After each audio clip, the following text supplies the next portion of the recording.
Welcome to the Hockey in the 313 podcast, where we talk all things Red Wings in the world of NHL. Here are your hosts, Brian Donnelly, Keegan Grazioli, Zach Ola, and Dayton Vandermeer. Keegan? Yeah. I think we need to stop going to Wings games, bro. Yeah, we might be cooked. Bro.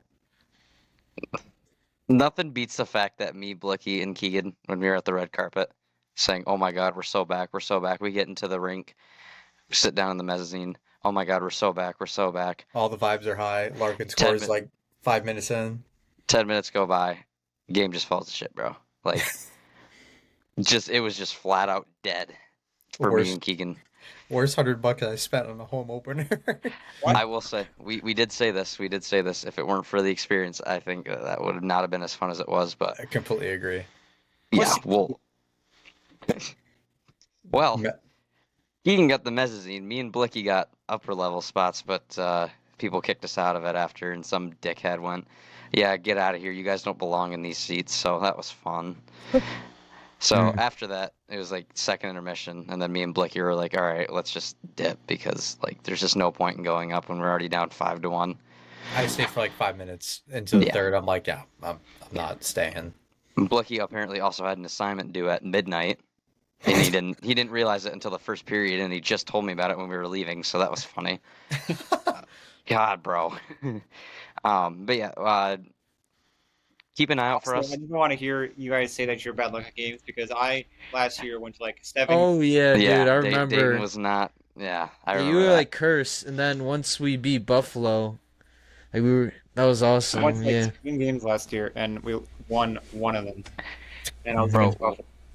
One of my followers texted me. He's saying, "Bro, you need to stop going to Red Wings games." And I'm like, "What do you mean?" And he goes, "Aren't you the guy that always gives off bad luck?" And I'm like, "Oh no, it's Red Wings coverage. That's funny. That ain't me. That ain't me, son." Yeah, 'cause I went to the But yeah, stadium, keep an eye. and we all know how that went when I was there. Yeah. That's where I wouldn't even say that's bad luck. That's just bullshit, in my opinion. I still will never forget that Edmondson call. That was flat out bullshit. that's Damn, where that's where the memes were created from Keegan. Keegan made me. Yep. I will say, keep an eye out for me dating potentially Keegan November 13th, man, against the Ducks. Yeah. We'll all do a meetup. Isn't that Wingwield podcast night? Might be. I know. I remember them saying it's like sometime in November. So let's hope. And ask Ryan because Yeah, we can Like ask it takes Ryan. time. He's got his connections, man. Yeah. All right, everyone. Welcome to episode 20 of the Hockey in the 313 podcast. I'm one of your hosts, Brian, joined here by Zach, Dayton, and Keegan. Today we got our first game recap episode, fellas. So give it up for us. Our first time that we're not actually dying. We can actually recap games. Funny enough, as we mentioned, me and Keegan went to the first game against Montreal where they got their shit blown. We'll talk a little bit about me and Keegan's experience for that after talking about all 4 of the games. But then after, it seemed like a spark changed, and we'll talk about who that kind of was coming from. Red Wings then beat Toronto back-to-back. Great performances by the Wings. And then just last night, as of recording this on October 16th, the Red Wings will play the Lightning tomorrow, which is when this episode will come out. So you'll see that. But as of recording today, the Red Wings are 3-1, sitting at the second spot in the Atlantic. But they beat the first place team, Florida Panthers, 4-1 yesterday. So we'll go over some of those scores, what all happened, and everything in between.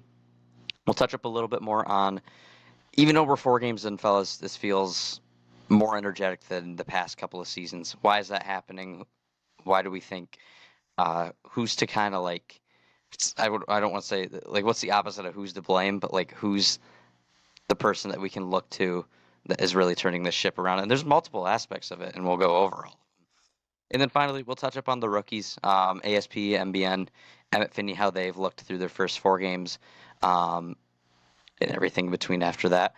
But yeah, that's just all the subjects that we're going to talk about. Basically, just talking about the past 4 games and how we feel about the Red Wings so far. And yeah, so that being said, guys, let's kick things off with episode 20, the Hockey in the 313 podcast. All right, so to start things off, Red Wings home opener against the Montreal Canadiens. Debut of the Centennial jerseys, which, by the way, so much cleaner in person, man. I need one. Some of the most beautiful jerseys I think I've ever seen lay out on the ice.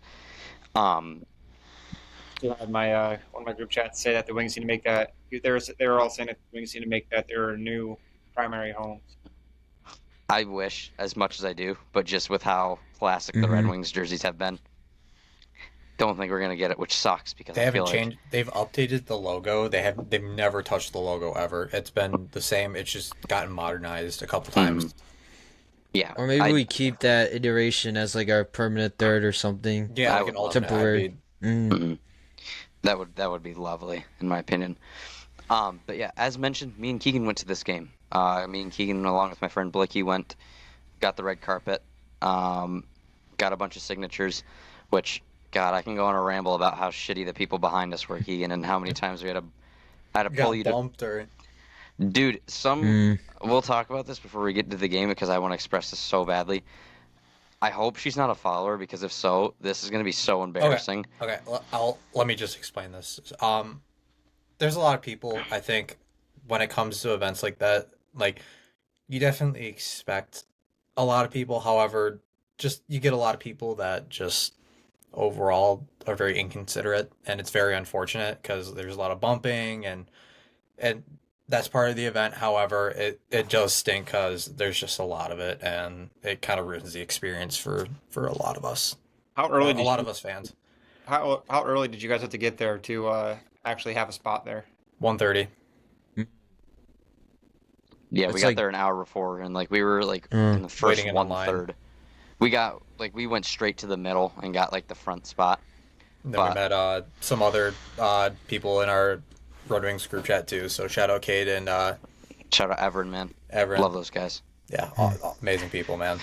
But yeah, getting back to Keegan, like I understand the side of the perspective where, it's a one-time event where you're not gonna, have this, but I'm gonna go right into this. There is one girl who was behind us who literally threw her jacket over Blicky as someone was signing. I can't remember who it was. I think it was Edvinson, but every time it was DeBrincat.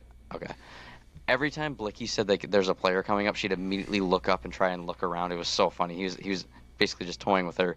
But it was getting so bad where like she literally threw her jacket over Blick's shoulder. It was just so stupid. And then there's a guy behind me, in between me and Keegan, who literally just threw his hat right in between me and Keegan's ear, and I felt it. And it was just annoying as hell. And like Keegan said, like I get it, man. Like it's a one-time event. But in the same sense, get there earlier. Like I don't want to be and I think also it's just the whole chaos. Maybe if it's like maybe if they ask politely, it's like, oh hey, I would love to get the signature of this player. Would you mind maybe just this once? Okay, I understand that, and then obviously out of respect they give back your spot.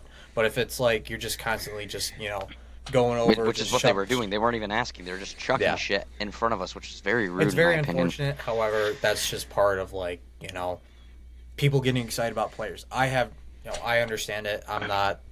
I understand it. A lot of people come here early, take time out of their day for work to, meet the players because that's like a once in a lifetime thing. So I understand it. I can't be too mad at it, me personally, with it, just because I understand it from that angle, and I don't like controversy either. So yeah. Again, I get it from both sides, but it was really unfortunate in my opinion. Getting away from that though, I mean, me and Keegan could not have asked for a better time, man. Like we both got our Patrick Kane jersey signed. Gonna get it framed. Keegan will toss up his right now. I'll toss mine up. Literally came up and signed them. Didn't even ask. Didn't say anything. I was freaking. He saw our jerseys. He saw our jerseys, man, and he immediately had to come over here. And then me and Blick. Did he? Yeah. Well, he saw the jerseys. I think he was only signing Patrick Kane jerseys because he kept going around, and like luckily we were screaming his name. So I mean, I was silenced there. I'm like. I think it was just me and Blicky, but he turned around and he saw our jerseys, and we asked for a photo, and he kind of just waved it off. And I told Keegan, I'm like, don't even care. If it was a choice between a picture or a signature, I'm taking the signature all day. Absolutely, and like Hall of Fame, best in my opinion, best American player to ever play the game. I think that's history right there. And he's gonna end his career in Detroit. Yeah, I think for sure. Like. I think what makes it more special too is this is a guy that I think a lot of us grew up watching. whether that was on the Hawks, obviously not with the Wings, that rivalry, but you could just tell he was special. And just in general, that whole day was special too, because, I mean, you only get once in a blue moon to ever meet these guys or get pictures with these guys unless you're really close with the players or whatnot. But it was just fun. I got a shit ton of pictures with, I think it was ASP, MBN. I think there was one with Finney, Gibson, Gibby, and then DeBrincat. And it was just, and Edvinson too. But it was overall just so fun. And I had a full-on conversation with JT Comfer, bro. yeah, you did. Well, dude, that was hilarious. That didn't work out in your favor because you're like, how many points is Michigan I asked how many going to put on touchdowns. US? Yeah, I asked how many touchdowns Bryce was going to throw for, and he said like a couple. So He said a lot, and then they got That did not fucking happen. torched. I will say, this is another highlight. Me and Blicky both got our young guns of our favorite players signed, so I got Casper's. So I'm definitely going to send that in to get dual graded for the auto and the in the card itself. And then Blicky got his Moritz Sider signed, so that was overall really sick. And his jersey too. Yeah, he got his Moritz Sider jersey signed, so that was fucking sweet, man. It's So just props on the Wings. I mean, obviously, I know a lot of teams do this kind of stuff, but it was so much fun and definitely set the vibes a little bit too high for our liking. We were like, man, we're so back. This is so exciting. We got to meet all the players. You know, we're getting to our seats. I think watching warm-ups, watching the rookies take their first lap, and it's like, man, like... Well, before Keegan goes a little deep into that, sorry I didn't, but one more thing. I just want to say, fucking Moose, bro. Dude just flew through everyone, and I know Keegan said he's probably very antisocial, which I understand, but they called his name, and it felt like 3 minutes in, dude was already at the end of the line. Like, just, he did not want to be there. I was at training camp last year, and there were people right next to us, and they were just saying he's a very, like, anxious guy, so he doesn't do a lot of, like, player stuff, so... I mean, the fact that even when I was at training camp, got a photo with the guy is because he never does that with anybody. So. All right, sorry, what were you saying, Dayton? oh, no, Did not mean to cut you off. I was just going to say how they didn't even do a rookie lap for all three of them. Well, take the rookie lap, just all of them come out. Mm-mm. All right. So with the whole experience aside, overall very fun day. Could not have asked for a better day, and I can't wait to go more, man. Like, now that I'm out of school, I'm going to be there so many times. So props to all that. I had so much fun. So did Keegan. Blicky did as well. But yeah, we're going from happy times to now what the fuck times. Montreal, man, like we just said in the intro, we were so back, and then it turned to absolute shit. Dylan Larkin scored on the power play with a top shelf shot, like absolutely beautiful, right in front. And then just after, man, I mean, it's breakaway goal. John Gibson doesn't really get full control of the puck. Just squeaks by. Man rushes. Yep. Second goal, 2-on-1. Travis Hamonic does not pick up his guy. Third goal, I'm telling you, man, after the second and third goal, I just don't remember anything. So if any of you guys have Blacked out. Yeah. I remember there was like a rebound and everybody paused, and then I think Slavkovsky just like slapped it in 5-hole. That really pissed me off. Yeah. Like, what the hell are we doing, guys? Like, Well, I mean, this is ridiculous. That's just a kudos to like how young Montreal is, and like how they've kind of taken a step forward in their rebuild with a lot of their younger guys. But it was They know how to play, demoralizing. man. They know how to play. Their transition game, I gotta say, like, holy crap, it looks really good. Like, they've been able to like thread the needle on these 2-line passes with a guy like Lane Hudson. Like today, they tied the game. 5 I seconds forgot. left with Cole Marcia Caulfield. So shot it right into Dobson. I think Lane. I think it was Lane Hudson. It was Hudson. Yeah, that Hudson took the who block, got the- and then Caulfield Oh, scored okay. it, and then he scored overtime with like 5 seconds left. But yeah, Hudson just completely flew it across the ice, and then Caulfield was there, and then snipe it in. Yeah, So yeah, it's gonna be really hard to compete with them. but And they got guys like Zhuravsky and Hage on the way too. Like, and it's gonna be ridiculous. Goalie prospect Fowler Yeah, Fowler's he's really good too. I like him, and they have like another guy who's interesting, like Radkov. I think he's in the queue. Yeah. That Larkin goal was like probably the happiest we've seen him ever score a goal with a Oh, red. that was Oh, an yeah. amazing celly too. Yeah. I He's really just like like- that. He's I know. just- I mean, it might come close to when Perron tied it, like when he was like fell to his knees and everything. But I think that today or the first game, the goal, I think that was the happiest he's ever been.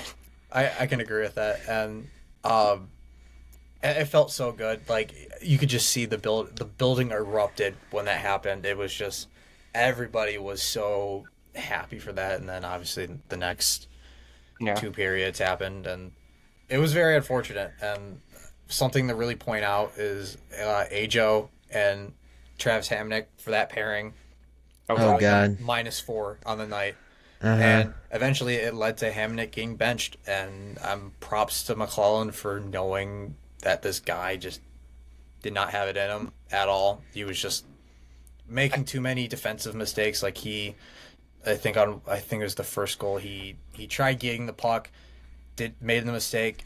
Johansson thought he was able to get it, made that mistake, was trying to back check. Hamnick wasn't really helping out, made bad play, and that's how the first goal happened. But Yeah, I thought he got caught flat-footed on that first goal. Yeah, like, it was near the blue flat-footed. line. One of them was like an odd man rush, and it was just like Yeah.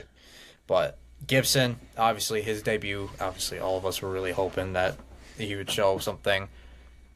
Me personally, Dan, I remembered you texted something. It was about like Gibson's goals saved above average or whatever. Recently? It was at that game. I remember you said like he had a negative something, which was insane. And Yeah. the spots, like the goals expected or something was like 0.7 or whatever. Yeah. Well, like at the same time, I did think Gibson could have saved some of those, but there was also a ton of odd man rushes where like some of them were on you him, couldn't really do. some of them weren't. And I think I thought he completely missed on a shot. one thing from them. I will say, and I think Brian can probably comment on this too, is when looking at Gibson, I think one thing that I think he really struggles with is his lateral movement from point A to point B on the net, and I can think kind of tell from that, yeah. I think they're working on it with him a lot. Like if you haven't seen the last 3 games, I think they're really working with him on practice. Getting him ready. They obviously hired the new goalie coach, so they're gonna just make sure that he feels good. But I wouldn't panic whatsoever. Maybe if he has like 5 more games like this, then you can maybe hit the panic button. Mm-hmm. But I think right now he did play a lot in the preseason too, so maybe he's just a little burnt out from playing and maybe just getting adjusted to new team and whatnot. It takes time to get adjusted to a new team. I think, I'm just really hoping to, like, when we brought in Gibson, my thought is, like, we're going to have a 1A, 1B kind of thing. that's exactly how I thought it was too. Like, I think Peter was saying how he thinks that they're going to ride the hot hand every time. So whether So far we are, yeah. which I mean I think that's how it should be, honestly. oh, absolutely. Yeah, I just don't want any injuries because I know these goalies are very old right now, but... Well, I mean, And I don't want to burn out. Like, I thought what we had with Alex Lyon, we kind of burned him out. Mm-hmm. Well, That happened to Talbot I wouldn't- last year. Zach, I'm not gonna lie. I really wouldn't worry about that per se. Do I think Costa is not ready? No. Do I think he's got still some adjustments to make? Yes. But I'm in more of a confident spot if Talbot goes down or if Gibson goes down. Giving Costa that shot and saying, "Hey, one of our goalies is out. You gotta come in and play this game against the Lightning or the Canadians. Like you have to have that big game for us. You need to throw them in those moments. And That's true. Yeah. I'd rather have a young goalie out there and that makes those mistakes than have a Jack Campbell that comes up. Well, even though he is experienced, you don't know what you're gonna get with him. And Jack not in a Campbell good isn't way. signed. We didn't re-sign him. I know. I'm saying like theoretically, like a goalie yeah. like that, like a veteran type. Okay. So I'm not so much worried about that. I think that we'll figure it out fine. But I do understand where you're coming from. I kind of want to backtrack a little bit more before we get a little too far here with that. But kind of talking about the Hamonic thing, I mean, it came out earlier yesterday when we were watching the game, mid-game too, which is really weird. David Pagnotta mentioning that we needed a center and we needed defense, and they were looking to move on from a couple players. That then ended up following up a text from, or a tweet from David Pagnotta saying, we were looking to actively move Travis Hamonic and Eric Gustafson, which I think is really weird. I do understand it because, like Dayton said in our group chat, we didn't anticipate ASP to make it. But I don't get the sense that if they don't take them for free on waivers, unless you attach a pick to it, it doesn't make sense. And that's kind of the shitty part, is because if Hamonic steps on that ice again and we have to play a playoff team from last year in a big game, it's not going to look good. Sorry, Dayton, go. Well, that's fine. As you were finishing. I think that it kind of changes now that the season's going and injuries are happening, and like, teams need defensemen, and the Wings just happen to have two guys that have played in the NHL a lot. And I mean, whether we like him or not, he's got a cheap cap, and again, he's played in NHL for a while, so I bet a team. I mean, you don't have to give up very much for him, obviously, if anything, and then you could get that depth. And then Gustafson, I'm honestly surprised that nobody claimed him, because I feel like I think he's a decent defenseman. I mean, he's not bad. I think he fits a mold. Like, I mean, my obvious choice to where he might go is the Rangers, because like he has ties with them. I know also Chicago, they're looking for a defenseman too. He might be a brief like power play 2 guy maybe, or exactly something. Like they fit the mold. He fits the mold of certain teams, but mainly I'm thinking Rangers. I'm like, Rangers would probably take the gamble on him as like a 7th defenseman, but he's been there before. Yeah, he's been there before. I also think the Panthers wouldn't be too bad of a situation for him too. They already don't like Petrie, I can tell you that for sure. Yeah. I was talking Hey, thanks for the penalty last night, Petrie. I was talking to Panthers Report, and man, he fucking hates Petrie already. He sent me the scorecards from last night, and he goes, "Gee, thanks, Jeff Petrie. Back-to-back games. He was the worst player." I have so many Panther friends that were just like, "What the hell is he doing out there, man?" I'm like, "Man, this is what we've been doing the last 2 years." He will play positive minutes for you guys, and he's not gonna impress you. Right. So, felt bad for him, but. That group chat that I'm in, the Puffin Gang one. Yeah, you won't invite me to it. Panthers Report is in that one too. His name's Alex. So yeah, he. Well, let's see. Dayton's leaking his government info. Holy shit. Well, oh my gosh, I hate when it does that. If someone sends a notification, it pulls me all the way back down. Yeah. And anyway, yeah, just talk. I'll find it.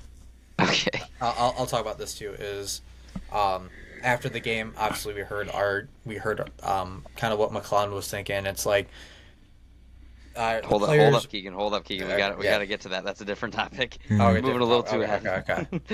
Okay. Just kind of before Dayton gets off of the Hamonic topic. I don't think he's going to fit the mold, and I'm sick of the fact that we keep trying to fit veterans in that spot where it doesn't work, man. I mean, I get it. We were waiting for ASP or someone to make it, but just, you have Hall, man. Like, as much as we don't like Hall, he's another body in the lineup. Like, you have that insurance. I don't think you need to sign another one. So, I mean, I'm not going to like that we're going to have to put him in the lineup again, and maybe he plays okay next round. Bless you. Maybe he plays okay next game, but like I don't want to take that risk, and it sucks that he's in the lineup because Jacob Bernard-Docker already looks better. He's a beauty. He looks so good. Now, thanks, Buffalo. We'll talk about this because I felt like, what's it called? I'm trying to like make sure that we fit this. Also, sorry for rushing you, Keegs, but getting to what Todd McClellan said, and I'll have you take over for this because I know you wanted to say it. Yeah, I forgot the Panthers already got another defenseman. Oh yeah. Sabrango. Wings legend. Wings legend. Sabrango. Summer World Juniors legend. Sens lost a trade if they didn't already. Just had to make sure that they lost it. In Kuba League. Yeah, that trade did And their not work first out well for rounder. them. Hmm. All right. Sorry, what were you going about McClellan? Okay. Keeks?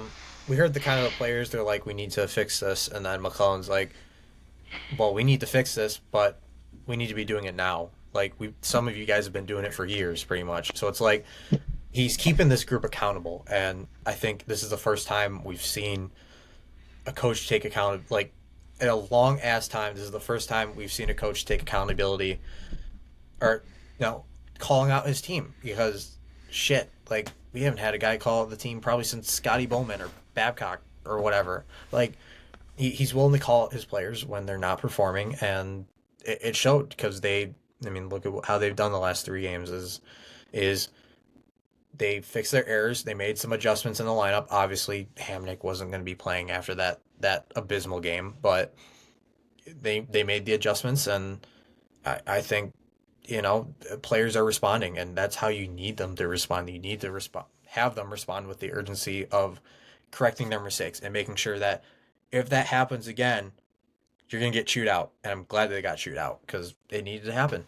That was going to be one of the things I was going to say earlier about if there was actually a positive of that game, and that's a coach calling out a team after game 1, which is kind of funny, but It was all over the place. Like fucking spitting chick looks like Biz was all over the place with that, and I'm like, Jesus Christ! Like I get it.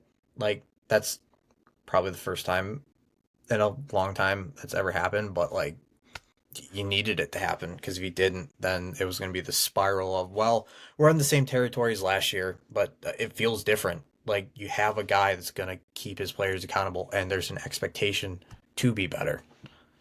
And Dayton, I think you mentioned to me like, yeah, they had a captain's meeting.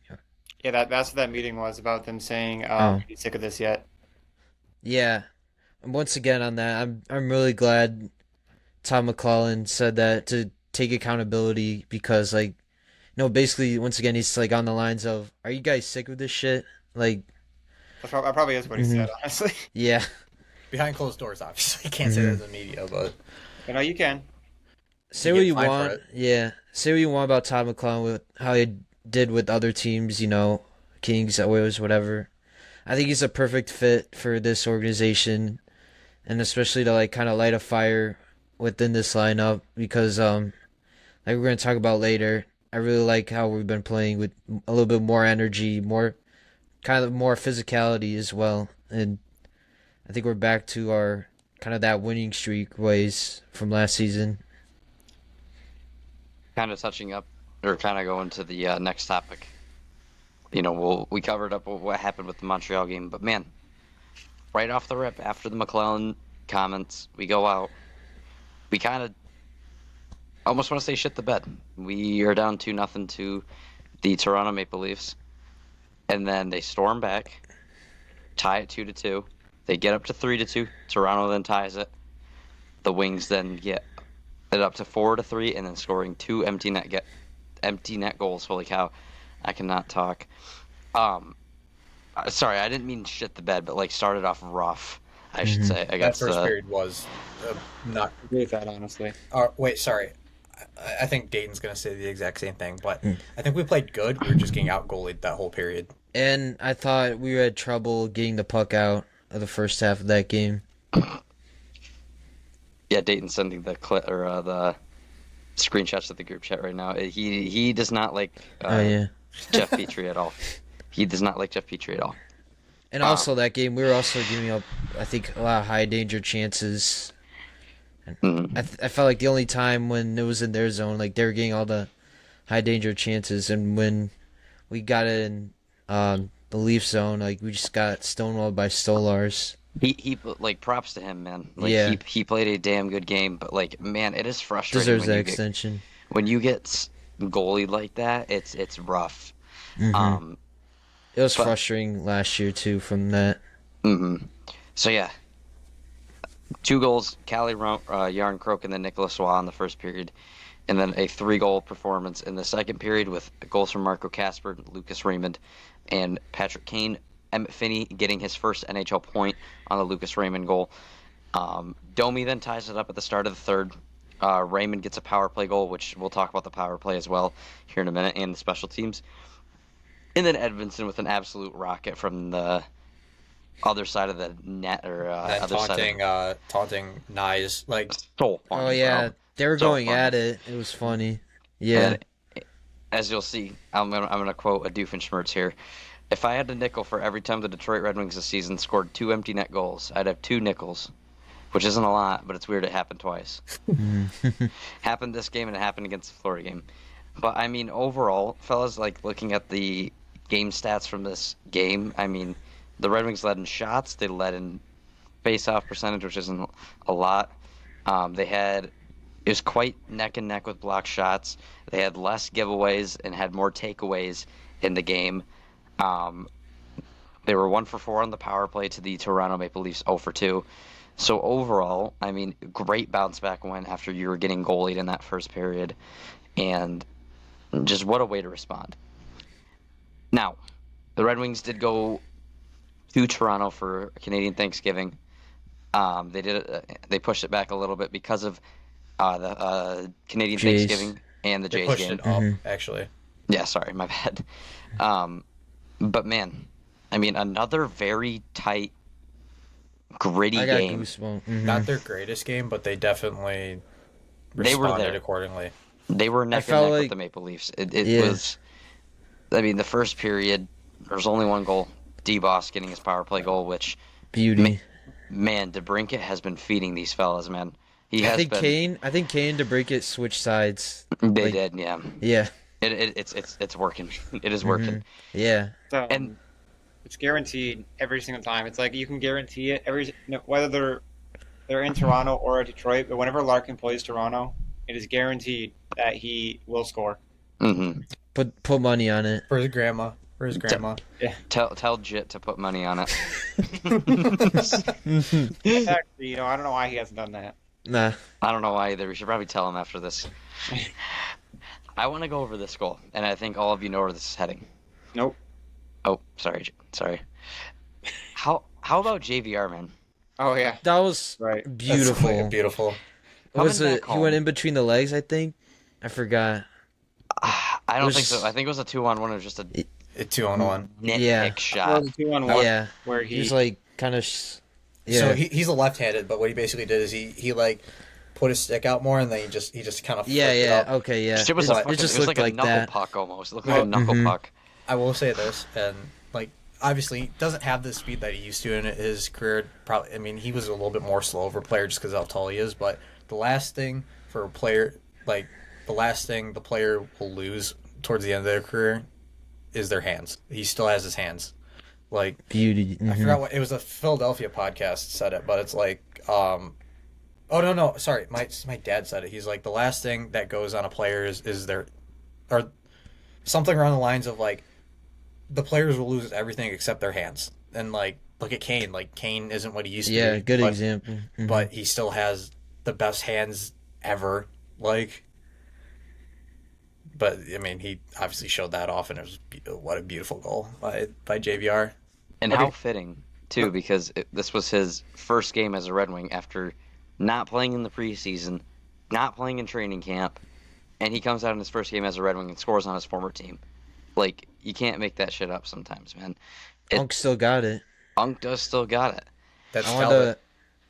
Oh yeah, him That too. is Talbot. Now, So- oh, sorry.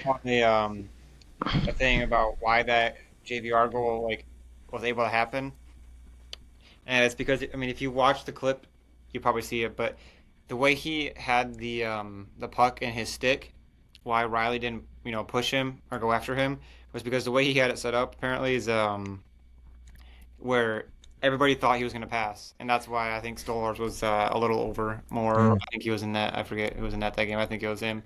But the whole time, like the way he had the puck and everything, it made everybody think that he was going to pass it. So then when he brought it back out front, then he was able to shoot it over the corner. And because, yeah, I saw that on YouTube, and I wanted to say that. I will say he kind of like cheated his way over, like you said, like he thought he was gonna pass it, and just it kind of gave JVR that little bit of room to just sneak it up top corner. But yeah, I mean, overall, that was an absolute snipe from JVR. Now, and we'll get into this a little bit more towards the end of like the recap. Matthew Nye scores off of a tip-in. Not much really Talbot could have done on it. Mm-hmm. But you were kind of getting that sense like this might happen again. Like Toronto's waking up. It's a 2-0 game in the third period. They're dominating. And then Calle Jarnkrok gets his third goal of the season, his second against the Wings. He has looked very good for the Maple Leafs so far. Mm-hmm. But oh my God, it was a tie game, and like we all knew like this wasn't gonna like last. So we just needed to get to overtime. Until a guy named Mason Appleton, dude, for some dumb reason cannot score on his damn feet, almost trips up, and it goes right through Stolarz' wickets. Just fully unleashed that.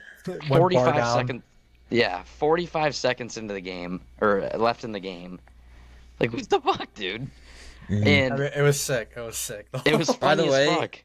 Sorry, just real quickly. I like that Finney assist. He No, that was a beautiful assist. Larkin, I think, put it down low. Then Finney went up. I think he passed it to Sherratt. Mm-hmm. And then his shot got blocked. And then Appleton just fully unleashed that rebound. And, Yep. It was a damn good assist, man. Like, Mhm. Finney's looked incredible. Hey, I've told you guys for years. Yeah, you have been the one. Okay, I want to say that real quick. I told Finney that a Red Wings coverage said that you were going to make the NHL. I just want to say that. I don't know if Keegan heard me. I did hear you. You were Dane, like you gotta right get there. an interview with them. Yeah. We gotta make I- it happen. I should message him. I said my friend Red Wings coverage literally told everyone in our group chat that you were going to make it. Mm-hmm. But yeah, I just wanted to say that. But yeah, what a win. And let's be honest, an undeserving win. Yeah, Because- definitely. I bet if you look at the deserve to win a meter, we're probably like pretty low on It's that. like 80 Yeah. to 20 maybe, but Oh my Yeah. god. I was watching the Steve Oh, yeah. Dangle recap for it. Dude was losing his shit because Ryan Hanna and Brad were at the game. Mhm. The shots were 40 to 15. Yeah. For Toronto. Like, Talbot stood on his fucking head. The Red Wings also had a lot of blocked shots. Mhm. They had 20. 20 blocked shots. Yeah, I knew they had a lot. I Whoa, mean, who was it? Was it Sherratt? I think so, yeah. Or was that last game? No, that was Sherratt. Well, Sherratt had 2 games where he had back-to-back, like, great shot blocks. That's why I don't get the hate behind Sherratt. He plays a He's pretty looked good better. defensive game. he's been getting better. I agree. I was a little bit frustrated in the second game because I thought he had a blown coverage. He I tends think to do in that a front of little net. bit. Yeah, But I mean, credit to him. He's that pair's been really decent. has been. But I think the Ed and Axel pair has been like, beautiful. mhm. Cinema. Dayton, It's like Dayton's gonna vouch for it. I already know what he's gonna say. The ASP Edvinson pair, analytically, Oh yeah. Is- they- Yeah, is, I was is just the, I about to say forgot. that. It was like it was top. goals third. saved. Yeah, it was It goals was- saved. I think or goals for. It It was was something. on money. No. It was on Money Puck, was it not? Yeah. Okay. Money Yeah. Puck. Money Puck. That was the site. Yeah. And an even funnier thing, MBN, JT Comfort, and Andrew Kopp's line is also top 5 for one of the Mhm. best. I don't know if it still is, but last I saw, Yeah. Yeah, It's definitely still high, like maybe that, top 15. That line is physical, and Mhm. something we haven't had in a bit is a line that is a pain in the ass to play against. Like you got two veterans and a rookie that obviously MBN was probably the most NHL ready out of any of those guys. Oh, yeah, easily. coming out of the draft. His physicality and like he's had some good chances to score too, and to set up these guys. Obviously, like nothing's come with it yet, but it's coming soon. It's gonna get started here for MBN, and he looks damn good. And yeah, you could go on. I feel like his physical game is what really pushes him because you don't have a lot of these guys, or specifically in the NHL anymore, being very physical. Like it's very hard to come by a player that's physical while also can produce offensively and then do really good defensively too. So I think that's a kudos to him on his game and obviously why he made the NHL. And speaking of that, he leads our team with hits at 13 right now. Then Finney's second with 11. But yeah, that's a reason why MBN was one of the top guys I wanted to draft in 2024. I mean, it was obvious that it was an Eisman pick, but I really like the intensity and the like go getter mentality. It's a weird way to say it for my end, but What you mean? just a way to get at it. And I I really want to see. He's 100% due for a goal, and like I want us to utilize his shot at the to its full potential. Yeah. And like I mean, I'd love to see him someday on the first line with Larkin and Raymond and also power play one, but right now I really like how everything's lining up right now. So I mean, once again, we'll see. But yeah, he's been really good for us so far. I feel like Comfort still has the what is that? The the cardio award. Yup, he's Mr. Cardio. Got a whole lot of nothing. I'd rather have Mazer or Danielson or someone else there, but I think they'll realize that. I think if they're already looking for a center, you gotta at least I think don't know that. if I believe that report or that part. But I'm not really sure I believe in that too much. I believe Yeah. the thing that we're shopping in Gustafson and Hamonic, I'm not too entitled to believe that we need another defenseman and another center. I still think just it's yet. weird that we want a center. Like But I think we're pretty stacked with centers. I mean, Like if through you're our looking farm. JT Confer's a center too, so Oh, yeah. maybe they're looking to get rid of him. Rasmussen's a center, Appleton's a center. Comfort's Exactly. They might. got Be, I think Danielson. Appleton's proved it. He doesn't deserve to get traded. I think out of Yeah. all three of those, I I think he's think the one to say the Rasmussen most. and JT are. Who knew probably- he would be the answer? I wasn't saying that. I meant I didn't hear you say that trading. I thought you were just saying the centers that we have on the Oh. team, and I was just listing off centers that we have. But I think honestly, they're really set on if something happens injury wise, we can pull up guys from Grand Rapids. Like I think they're very confident in the guys that played in preseason. There was a little bit of a pep to a step to a lot of those guys, and credit to them. I think McClellan fully believes in the youth movement a little bit. I think Lalonde, when he was making this, they're kind of getting this team together, he didn't. I think Eisman was a little bit in his ear, potentially saying like, "Hey, like we want these guys to develop, but also that's also a coaching decision to make the final roster." I don't think a GM has any say in the roster, but probably I wouldn't say that. Okay, But before we get too deep into the prospects, fellas, we got to get to that real quick. But we have to get to the Florida game before right. anything, and then That's we'll all talk good. about the prospects. I want to make sure we're not jumping across everywhere. you're fine. You're fine. Okay. Where's it gonna end off? Okay, here it is. So, like I said, as of recording this, October 16th, the Red Wings beat the Florida Panthers last night. Again, they're without Kulikov, they're without Kachuk, and they're without Barkov. They were still sitting at top of the Atlantic. They're still a very strong team, and I mean, it looked like a very great game for the Red Wings. Appleton, another fucking goal, man, kicking things off On his knees. Yeah, 18 minutes.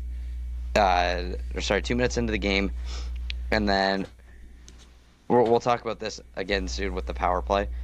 Patrick Kane scoring on the power play, man. Like he's already looked great in my opinion. He does not look like he's losing another step. He's gaining a step. Keegan, I swear to God, if you're taking a picture of me right now, I'm gonna be pissed. No, absolutely not. Absolutely not. No. Oh my god. Kane has 5 points in 4 games right now already for the Red Wings. He's looked great. The one thing that really pissed me off, though, Brad Marchand's goal.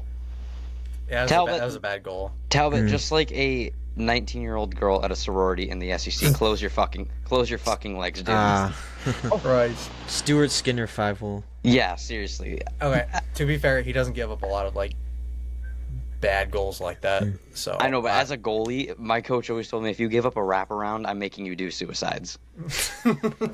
Which is understandable, because you theoretically should not be giving up wraparounds. absolutely not. Yeah. And especially if they're right in your 5-hole. Now, if he's hugging the post on his left and Martian swings around and gets it far side, understandable. But his legs were open, man. You gotta close them. So that kind of sucked. And then to finish the game off, Appleton gets another goal. Rasmussen gets on the board. Red Wings beat him. Of course, that's how his first goal is. Rasmussen's empty net goal, money He's line. the empty net goal merchant, bro. Like That's what we need him for. Oh, but of course. I mean, I also we were out without Raymond this game. Oh yeah. Too. Raymond got hurt in the Toronto game. But I will say Appleton stepping up nice on the first line, man. Mm-hmm. I was gonna say the Raymond. It looks like a shoulder. I've kind of had something similar where you kind of go into the boards. It's kind of weird, and I think it messes up your shoulder a little bit. And obviously, best case scenario, it's day to day. They're making sure that he feels right, feels all good. He did practice the last couple days, so I think that's the best case scenario. I think he might miss 2 or 3 games. That did end his Ironman streak. I forgot how many games it was, but because the last time he got hurt was when Sherratt injured him in practice. Nice going, Sherratt. Anyway, also Appleton stepping on that first line. I mean, talk about a guy that is taking his opportunity at will. But I think I was listening to the post game because I always watch the interviews after the games on YouTube and stuff with McClellan. He said that Appleton, he came from a team in Winnipeg that was very structured and he has good ice time management, so he kind of knows like when to go at it, when to get off. Like he has very good game management. Not to mention he's played on like a really competitive team, so he knows what it takes to win games. I mean, he's a competitor, and it's often awesome to see, but it's also really funny because obviously when all that happened with Appleton, like when we signed him, I don't know if we talked about it or not. I had us signing him. Let's not forget when we did our free agent episode. Well, let's not put anything where we need to put it, because let's talk about Hunter. Oh yeah, that's what I was trying. That's what I was trying to indicate. I didn't know if we talked about it or not, but yeah, I think did he mention it? Random dude texting him. It was his cousin, I think, or like his white. Some random person that knew about the signing. It's correlated with it, and it got Appleton pissed off, which is so funny, dude. But yeah, I mean, again, and we'll kind of jump into the next section for this because I mean we're 3-1 right now. We're 4 games in, fellas. Let's not get too ahead of ourselves. But we are definitely going to. Dayton is 100% right. We're going to get in over our asses. The Sens are last place in the Atlantic right now. I think we're all happy. I mean, this start is better than last year. Agreed. That's what it's worth. I put it on my story. Like, even though we're 4 games in, this feels like a new team. Why is that? Well, for starters, Justin Holl, Travis Hamonic, and Eric Gustafsson haven't played. Are we giving credit for that? I'm kidding. Maybe. I'm kidding. I'll have Dayton mention this. The rookies have fit right in, man. And there's a quote that Dayton put on the story from not exactly what Henrik Lundqvist said, but just I'll have Dayton take that away with that one while I go fill up my water. I'll be right back.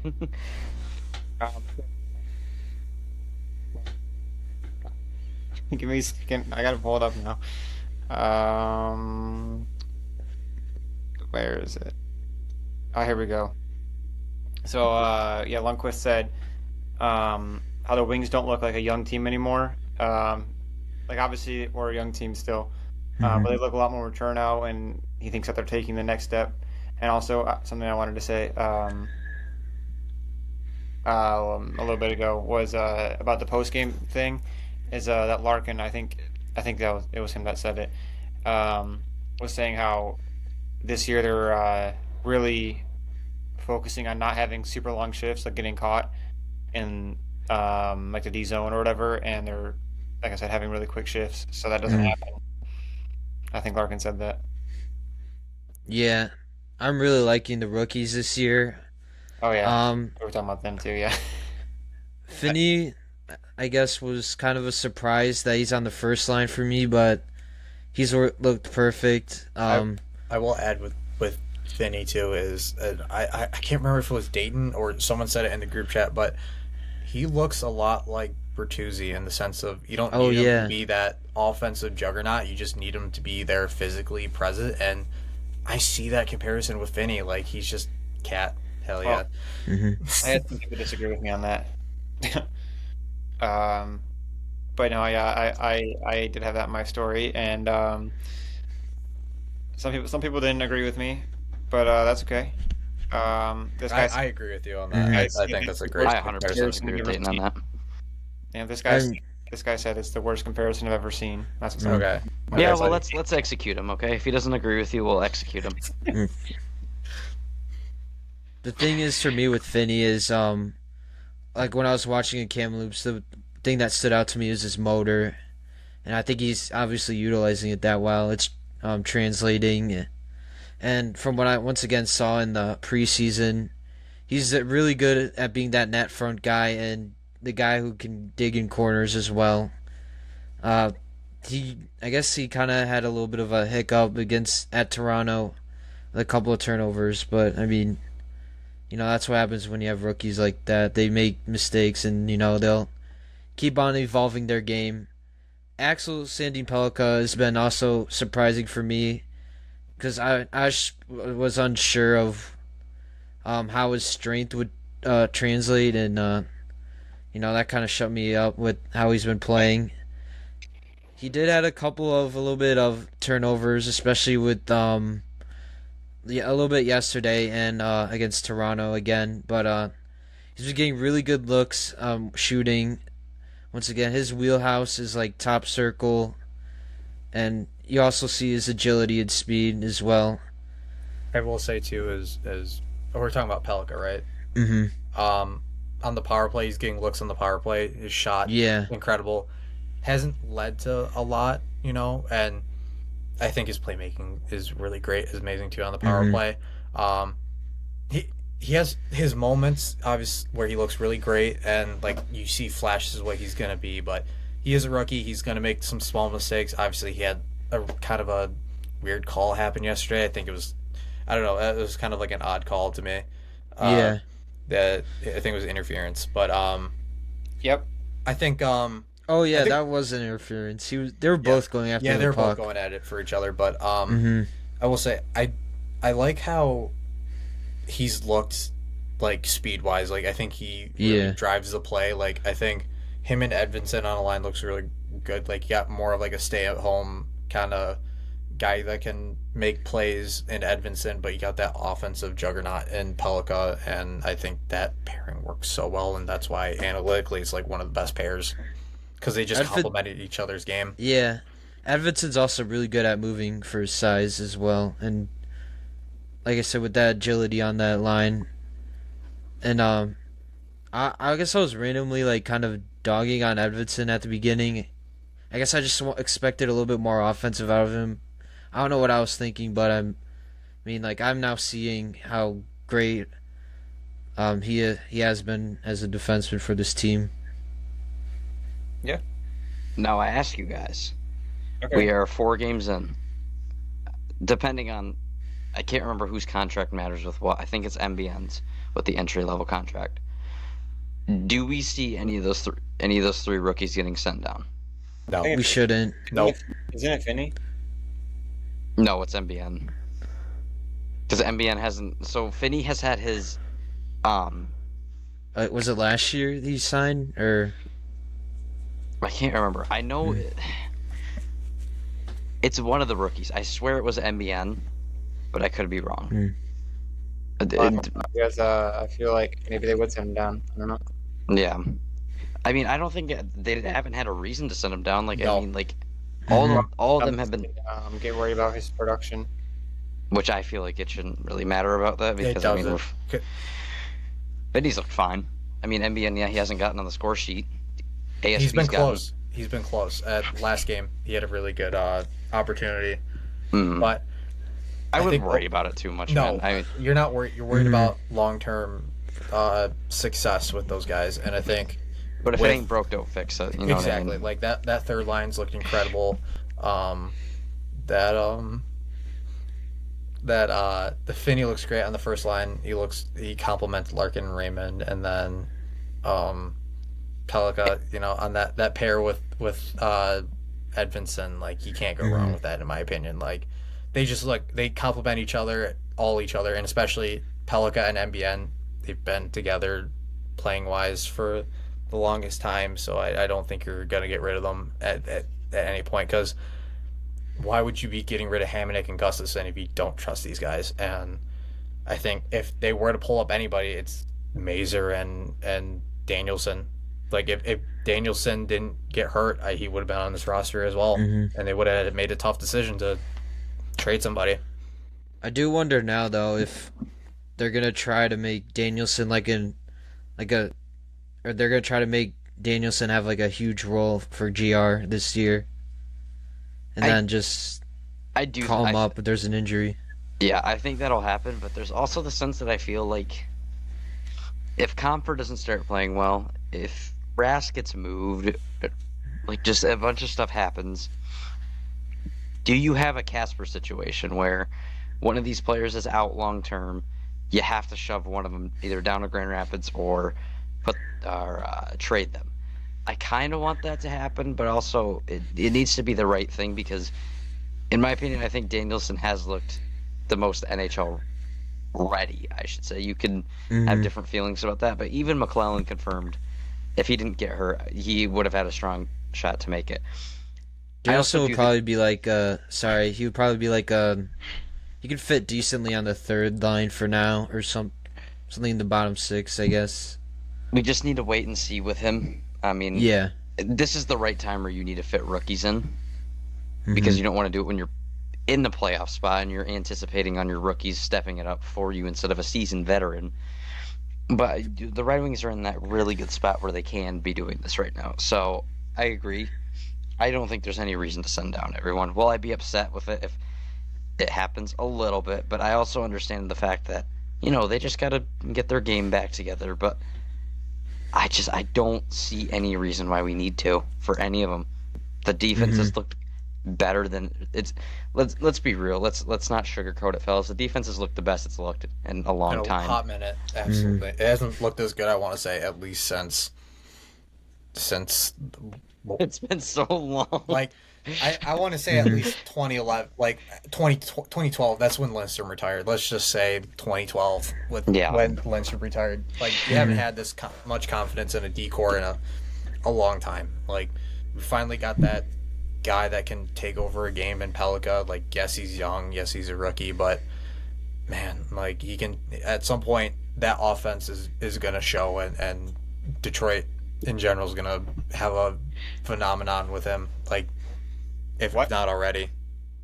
Also, speaking of improvement, right now our PK is in the top 10 as we're recording it this year. And our power play doesn't look as bad either, too. Like, it looks the same. It's sixth in the league right now. Ryan posted it. But something I also wanted to... Finney is the one, so you were right. Or no. You said Finney, so you were right. I said MBN. You were right. It was MBN. That's what I meant. He's the one that... Okay. Yeah. But I don't think they would send him down because, like I said, I think him and ASP have been playing together for the longest time, so I think they're really close, and that having familiarity helps a lot, especially with the team. Like, I don't think they would do that, in my opinion. I want to say this before I forget, because I literally just forgot it and just had to regroup what I was going to say. Dayton mentioned it twice. They're throwing ASP to the fire already, man. He is getting 20 minutes a night, and out of everyone, I think ASP is the last person they're going to send down. I think he's, bar none, even if the points aren't there, which is what his offensive capabilities is. He's still great. Like, he doesn't look like a rookie.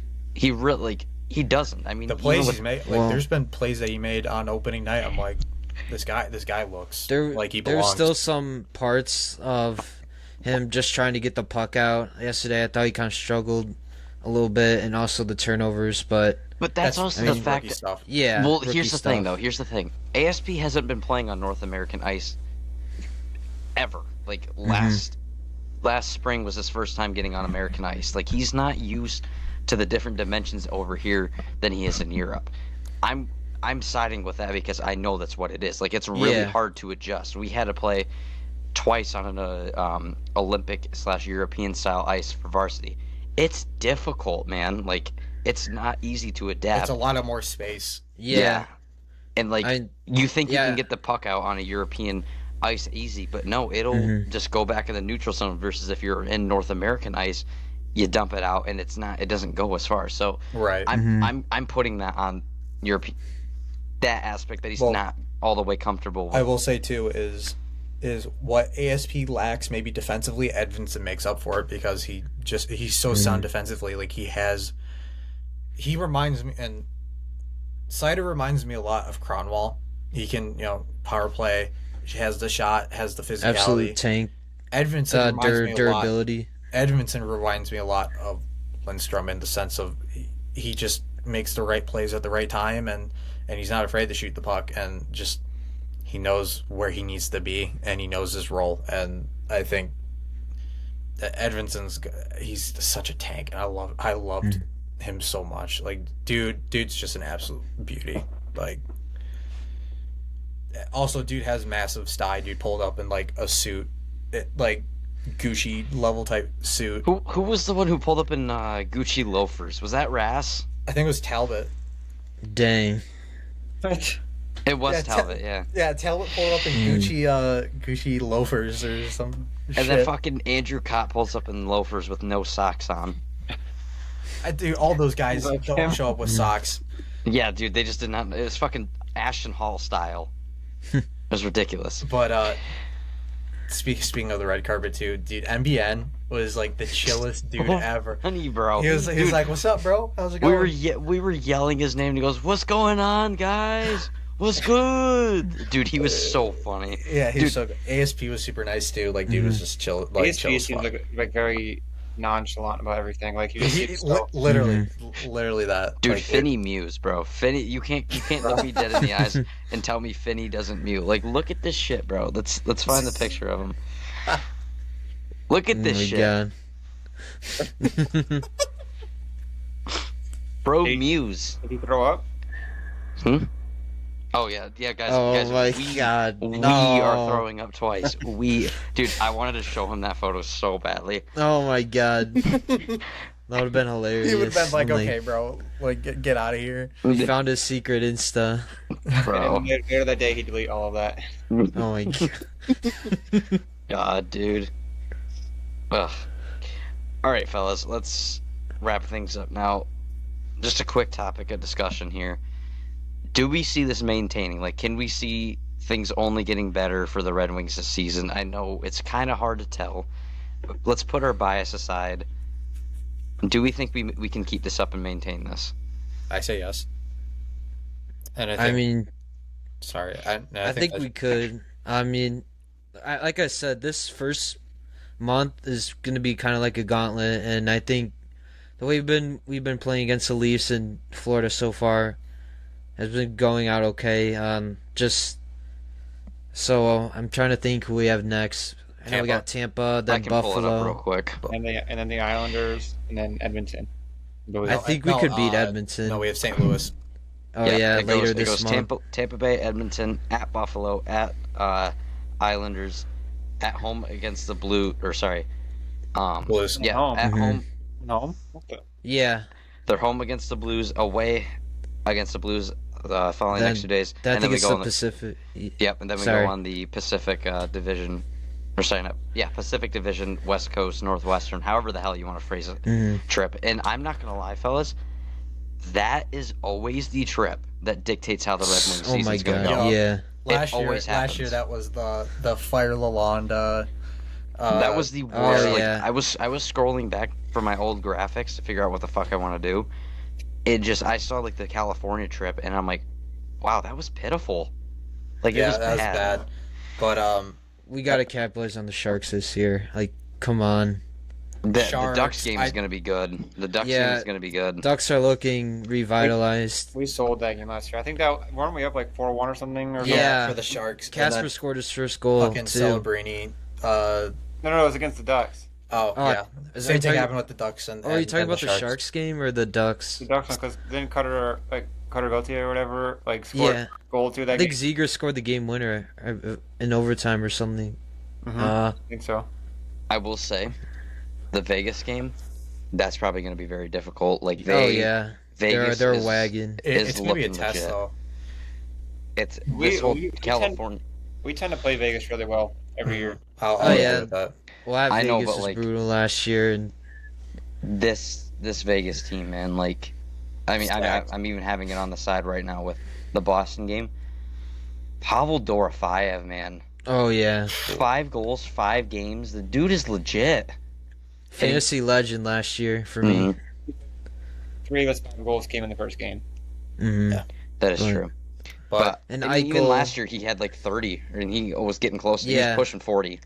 I think he was near 30. Or yeah, Crazy- he definitely crazy that should they- have 30. but I kind of want to touch on, like, is this maintainable? I think it's maintainable. I think it's just Yeah.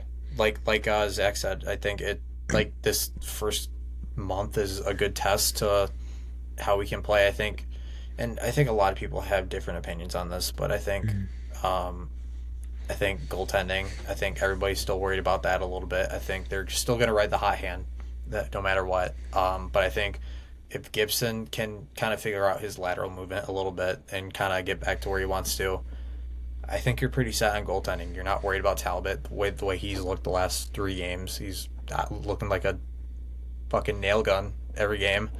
But I think it's maintainable. I think with a little bit of the youth movement kind of coming in, I think they look more well-rounded, and like they're taking shorter shifts. They're a little bit more smarter when they're making plays. They're a lot better on the PK than they have been in the past, and obviously power play is not letting up. So I think you made a lot of the right moves to get to where you want to be, and I think overall, like, you have every opportunity handed to you to be better than when you were last year. And I think this, like, the teams that we're playing are a good test, and especially that California road trip, that's a good test to see where we are, because McClellan knows the expectation. He's been with a lot of these teams. He's been with LA. He's been with San Jose. He's been with Edmonton. He knows how to play these guys, and I think with how the East is set up this year too, like, it's anybody's game for how some of these teams have looked. I think if you get hot at the right time and you play really damn good hockey, not only physically but offensively and defensively, it's going to tire teams out, and eventually that's going to lead to wins, and it's going to lead to you hopefully being in a safe position in playoffs. So if you do have a couple bad games here and there, which that's going to happen regardless, you're going to have a couple games where you're going to look like shit. Yep. But it's how you respond afterwards, and how like, you need to win now so you can have those shitty games down the line. Like, let's say we have another collapse in March, but we're like 12th or 10th in the league. Like, hypothetically, that would never fucking happen. But if you were pretty high up in the standings and you had a substantial lead and you blow like 5 games in March, and you're able to make You got up, the insurance. you got the insurance to make sure that you're not, pulling every single year in March, I wanna touch up on that. Sorry, Dayton, go real quick. No, I was saying, no, I didn't have anything. Okay. I want to touch up on this real quick before we end things off. The NHL must really love giving the Red Wings tough schedules toward the end of the year, because I'm looking at the March schedule for next year. Out of the 1, 2, 3, 4, 7, 8, 9, 10, 11, 12. Out of the 14 games we play in March, listen to the opponents that we have to play. Sliding. Vegas, Florida, New Jersey, Florida, Tampa Bay, Dallas, Montreal. I'm not gonna lie, I'm still throwing Ottawa in that category because they'll still be halfway decent in Ottawa. Like, 1, 2, 3, 4, and this is all in a 8-9 game stretch of teams, and then you finish the season off playing Buffalo, Philly, Pittsburgh, and then you get to April. You play Philly, you play the Rangers, you play the Wild. The Wild are still decent. Columbus, we're not so sure about that one yet. 50-50 territory. They can be good at some days, some bad. Philadelphia, again, we play Philadelphia 3 weeks in a row. And then you finish the last 3 games of the season against New Jersey, and then you go on the road for the last 2 games for the 2 Florida teams, for Tampa Bay and Florida. So it's important, as always. You need to keep your foot on the gas, and if you're going to blow it in March, have some insurance. But yeah, I just want to say that the league loves giving the Red Wings tough schedules towards the ends, and it's low-key kind of annoying. Another thing is quickly, the Olympics are going to be in February, so that's why there's going to be that crunch schedule, I guess. So, I mean, hopefully for some of the guys, we get like a month off. Yeah, the good news is though is I guess at that point then every team basically resets. Like no one's gonna be. Mm-hmm. I mean, obviously everybody's gonna be pretty locked in, but like you're gonna have a month off, so like everyone's gonna be a bit rustier for a little bit, I guess. So A little bit tired, but at the same time, that gives you the opportunity to like look at. I'm trying to think of what team has a lot of like Canadians on it, like in that March schedule. Like Just basically name like any team that has the majority of the U.S., Sweden, Canada. I know and they're- Canucks have a lot of American. With the Wings, I mean, it's really only you got Probably Larkin, just DeBrincat, Larkin, Raymond. Snyder. Well, Raymond. DeBrincat, I don't even think will make the DeBrincat was U.S. on the roster, but Mm. well, that was the orientation roster. Yeah. All that. So I don't know if that. I means- think I really think it's only going to be Larkin, Raymond, Snyder. Do you even Hopefully want Kane. Larkin to play? Because look at he's gonna play. like He's going to play. Dude, he's Captain America. Come on, bro. I know I get it, but like look, I mean, obviously he was dealing with some type of injury when Oh, yeah. after Four Nations. It's like dude's injury prone. Like I like, do you really want to risk him being hurt again down Well, this that- like? That's true, but he loves meaningful hockey. That, and I don't think he's going to say, you know what, I'm not going to play for the U.S. just so I can. He's not going to be selfish, but he's not going to sacrifice that That's opportunity. fair. That's fair. All right, Well, really quick. No player is gonna give up the opportunity to play. exactly. For the national team, yeah. Mhm. Also, they don't actually get the full month off. I just checked; they get the 2 weeks, which is still a lot of time. The Red Wings only It play. just feels like we barely play in February. They play yeah. Colorado, Utah, and then Ottawa and Carolina once they come back. So, I mean, it's still a good break. All right, that'll probably wrap up episode 20. I think we're all tired. We did this a little bit later tonight. I'll do some editing tonight. We'll get this episode out tomorrow before I get to work. But overall, high expectations for the Red Wings right now. We're very excited for how it's starting off. We hope that's going to keep it going. And yeah,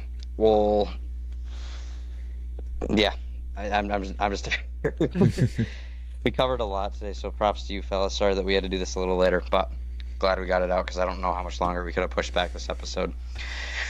All right, fellas. Well, as always, thank you guys for your time tonight. We had a great episode. Episode 20, another milestone for us. Keep things going throughout the season. Hopefully we'll have more positive news coming back into next week. Keep things rolling, keep the energy up for the Red Wings, and yeah, hopefully we'll have more to talk about next time. Yeah. All right, fellas, that'll do it for episode 20 of the Hockey in the 3 and 3 podcast. I'm one of your hosts, Brian, joined by Zach, Keegan, and Dayton, and we'll see you guys in the next one. And above all, let's go Red Wings, fellas. Go Hoosiers, baby. Oh God.